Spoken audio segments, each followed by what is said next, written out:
Hello and नमस्कार everyone, I am doctor Megha और आज इस वीडियो में हम बात करेंगे सोरासिस के बारे में। और सोरासिस के बारे में बात करेंगे, लेकिन जो बच्चों में सोरासिस होता है उसके बारे में बात करेंगे। जो बच्चे 16 साल से कम उम्र के हैं, 14 साल की कम उम्र के हैं, हम उनमें सोरासिस के बारे में बात करेंगे। समझेंगे कि बच्चों में सोरासिस कैसे हो जाता है, क्या बच्चों में भी सोरासिस हो सकता है, ये क्वेश्चन होता है, और होता है तो इसे ठीक कैसे करना है। तो ये सब क्वेश्चंस के आंसर मैं आज आपको दूंगी। साथ में मैं अपने ही किसी पेशेंट की वीडियोस आपके साथ शेयर करूंगी जिन्होंने ऑलमोस्ट 3 महीना अभी तक ट्रीटमेंट खाया। जनवरी में शुरू किया था और आज मई स्टार्ट हुआ है। ऑलमोस्ट 3, 3.5, 4 महीना ट्रीटमेंट खाया है।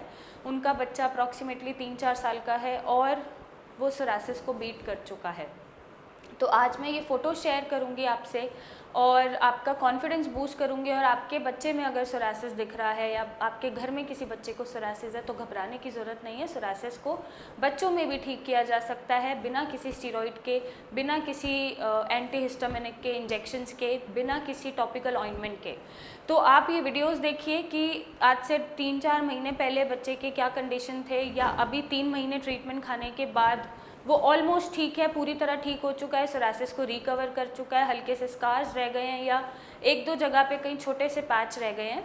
तो अभी वो और 1 महीना मेडिसिन खाएगा और वो ऑलमोस्ट क्योर कर जाएगा। सो ये वीडियोस आप देखिए और ये वीडियोस से थोड़ा कॉन्फिडेंस लाइए अपने बच्चों में। अगर आप सोरासिस देख रहे हैं तो उनके लिए थोड़ा एक उम्मीद आपको लगेगी कि हाँ, ये सोरासिस मेरे बच्चे में ठीक हो सकता है।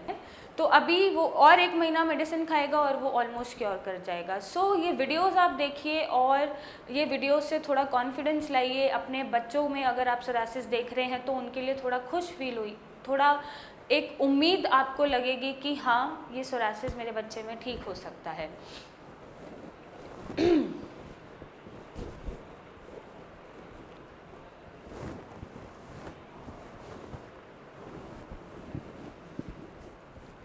तो अब अगर मैं बात करूं सोरासिस में, जो बच्चों को सोरासिस होता है उसके बारे में, तो मेरे पास ऐसे बच्चे भी आए हैं 6 साल के, 7 साल के, जिनका 6-7 साल की उम्र में महीनों से, सालों से स्टीरॉइड्स चल रहे होते हैं। मतलब आप इमेजिन करिए कि 6 साल का बच्चा है और 7 साल का बच्चा, आप उसको स्टीरॉइड्स दे रहे हैं, एंटीहिस्टामिनिक दे रहे हैं, एंटी एलर्जीज दे रहे हैं और वो ट्रीटमेंट वो ले रहे हैं महीनों से, सालों से। तो आगे जाके या आने वाले सालों में उनका किडनी पे या लिवर पे या पूरे इम्यूनिटी पे क्या इफ़ेक्ट होगा। बिना स्टीरॉइड्स के तो मतलब उसकी लाइफ चल ही नहीं पाएगी कभी भी। और उससे जो इफ़ेक्ट होगा, लिवर डैमेज होगा, किडनी ख़राब होगी। क्योंकि अभी 6-7 साल के बच्चे के पास पूरी लाइफ पड़ी है जीने के लिए, नेक्स्ट 50-60 ईयर्स पड़े हैं जीने के लिए। तो वो 50-60 ईयर्स सिर्फ दवाइयों पे ही स्पेंड करेगा। स्टीरॉइड से सिर्फ किडनी ख़राब, अगर स्टीरॉइड से सोरासिस ठीक कर रहा है, ठीक नहीं कर रहा है, सप्रेस कर रहा है। तो सोरासिस जब सप्रेस हो रहा है स्टीरॉइड से, फिर वो रिकरेंट होता रहेगा, लाइफ लॉन्ग क्योर तो होगा नहीं, बार बार उसके लिए स्टीरॉइड्स खाएगा और फिर एट दी एंड अपनी किडनी को इफेक्ट करेगा या अपने लिवर को इफेक्ट करेगा और वो कैसे सर्वाइव करेगा। सो मैं ऐसे पेशेंट्स को भी देखती हूँ, ऐसे बच्चों को देखती हूँ जो मेरे पास आते हैं 7-8-6 साल की उम्र में भी स्टीरॉइड्स खा रहे होते हैं। स्टीरॉइड्स एक सोल्यूशन नहीं होता सोरासिस के लिए। तो सोरासिस को बिना स्टीरॉइड्स के ठीक किया जा सकता है। जो इस बच्चे के द्वारा इस बच्चे में आप देखेंगे क्या रिकवरी मिली है, एकदम मतलब बहुत मैजिकल रिकवरी मिली है। विदिन 3 मंथ्स, 3 महीने में ही हम उसका सोरासिस ठीक कर चुके हैं और होपफुली अब वो वापस नहीं आएगा। अगर वो अपना लाइफ मेंटेन करके रखता है या उसका डाइट मेंटेन करके उसके पेरेंट्स चलाते हैं तो वो सोरासिस वापस नहीं आएगा। अब हम जानेंगे कि बच्चों में सोरासिस कैसे हो जाता है। सबसे पहले तो अगर बच्चे के पेरेंट्स में या उनके पेरेंट्स में सोरासिस के जीन्स हैं या किसी ऑटो इम्यून डिसऑर्डर के जीन्स हैं तो बच्चों में सोरासिस मिल सकता है। यहाँ पे प्रोबेबिलिटी होती है 50-50% की। अगर आपकी फैमिली में सोरासिस की हिस्ट्री है, आपके दादा दादी, नाना नानी, parental side, maternal side, then आपके पेरेंट्स, देन आप हो और आप छोटे बच्चे हो, तो आपको सोरासिस 50% का प्रोबेबिलिटी होती है। अगर आपके जीन्स में ऑटो इम्यून डिसऑर्डर है और सोरासिस ही है तो वहाँ पर चांसेस बढ़ जाते हैं आपको सोरासिस होने के। नेक्स्ट जो बच्चों में सोरासिस देखने को मिलता है वो किसी भी टाइम जब उनकी इम्यूनिटी कॉम्प्रोमाइज़ कर रही है, चाहे वो नॉर्मल बैक्टीरियल इन्फेक्शन है जिससे उसका गला ख़राब हो रहा है, चाहे वो नॉर्मल इन्फेक्शन है जिससे उसको मम्स हो रहे हैं, चाहे वो नॉर्मल उसको बार बार ज़ुकाम खांसी बना रहता है, बार बार वो बीमार होता रहता है, बार बार उसको टॉन्सिलाइटिस होता रहता है।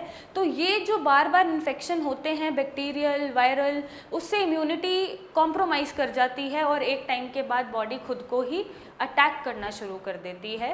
तो it's a matter of trigger.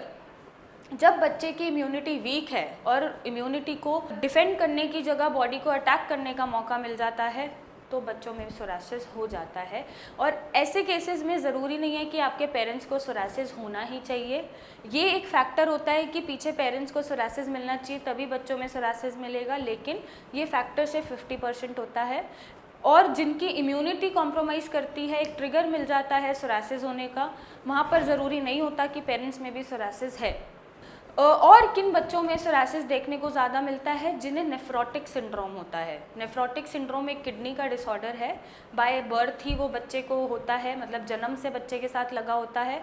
उसमें किडनी प्रोटीन फिल्टर ही नहीं कर पाती और बहुत ज़्यादा अमाउंट में जो प्रोटीन है वो उसके यूरिन में निकलता है। ये एक नेफ्रोटिक सिंड्रोम होता है। ऐसे पेशेंट्स में अक्सर क्योंकि ये बच्चों में ही पाया जाता है, जन्म से पाया जाता है, तो ऐसे केसेस में अक्सर बच्चों को सोरासिस भी हो जाता है क्योंकि ऑब्वियसली किडनी फिल्टर नहीं कर रही, टॉक्सिन्स वहीं इकट्ठे हो रहे हैं, यूरिन के थ्रू प्रोटीन ज़्यादा जा रहा है। और ऐसे में जब इम्यूनिटी कॉम्प्रोमाइज़ कर रही है तो ऐसे बच्चों में भी सोरासिस जैसे दिक्कतें देखने को मिल जाती हैं।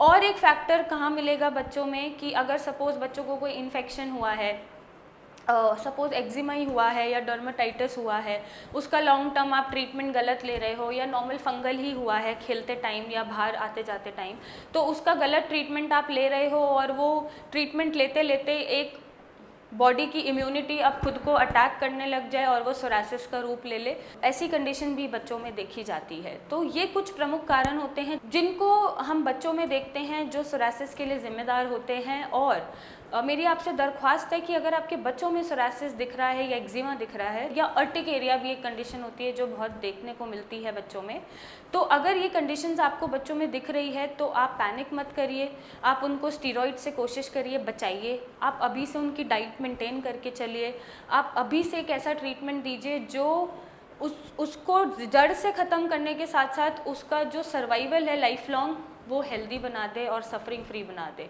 और कोई भी ऑर्गन उसका ख़राब ना हो। तो आप ऐसा ट्रीटमेंट लीजिए जो उसको ज़िंदगी भर सोरासिस से फ्री कर दे और ज़िंदगी भर उसको स्वस्थ रखे, हेल्दी रखे।